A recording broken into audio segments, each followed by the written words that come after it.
अजून किती सोसावं लागणार हेच सतत डोक्यात येत असतं ना. पुरता कंटाळून गेलायस ना.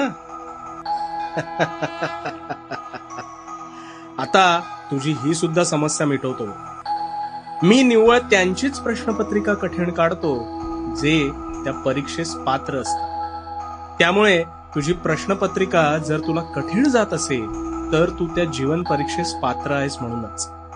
मला माहितीये तुला या वेदना असह्य होत आहे, पण त्यातून गेल्यावर तुझ्यासारखा कणखर सोशिक यापुढे कोणीच नसेल बघ. मला सांग, आपल्याकडे सदैव एकच ऋतू असतो का? नाही ना. धरणी तापते आणि मग असह्य वेदना झेलून त्यावर पावसाचे सुख तिला अनुभवता येते. पण तिला सुद्धा ह्या यातना सहन केल्यावरच सुखाची खरी किंमत कळते बरं का. तसंच तुझ्या बाबतीत आहे.